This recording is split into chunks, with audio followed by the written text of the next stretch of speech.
So welcome back to my channel, Byshaad. If you're new, make sure you subscribe and hit that notification bell. In today's video, I'm going to be doing a t-shirt tutorial mock-up on Adobe Photoshop. So first you want to get your image. I already have one, but you just can go to the internet, go to Google, find the t-shirt mock-up image that you want and save it to your desktop, and go to File and open it and find that image, and it will open into a new layer, a new document on Adobe Photoshop. Or you can just drag the image straight from the internet and go over your Photoshop icon, and it will open a new document as well. Alright, so you have this layer 1. This is your background layer. You just want to make sure it's clicked. And then you go to up here in the left hand corner at the top, magic wand tool. Then you're going to select all the portions of the t-shirt you want. This is going to create a overlay of that, and it will look like running ants.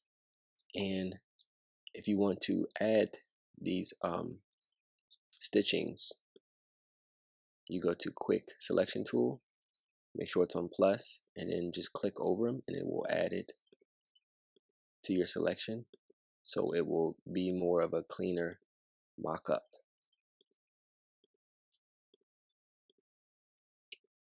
And then after you have all of them clicked, you want to Command C or go to edit and copy, and then Command V or edit and paste, and a new layer will come out. I'm going to name that t-shirt, and I'm going to lock the transparent pixel. Okay, with that locked, I make sure I'm clicked on this, and I'm gonna double click color overlay and make sure my blend mode is on linear, and you can pick out whatever color you want. Go to grays, black.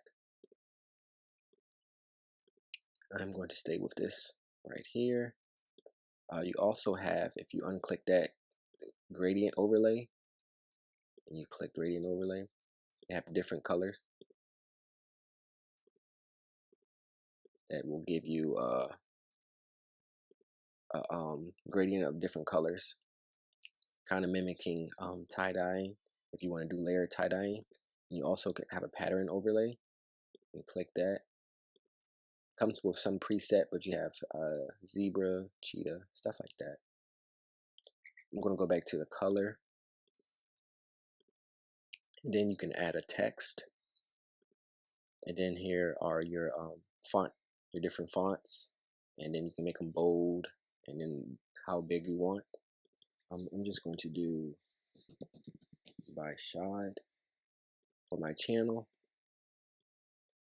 and then you have that as that. And I will add another tutorial on how to customize and distort the font in the next video coming up. So yeah, make sure y'all like, subscribe to my channel, comment down below. If you have any questions, I appreciate the support. I'm out.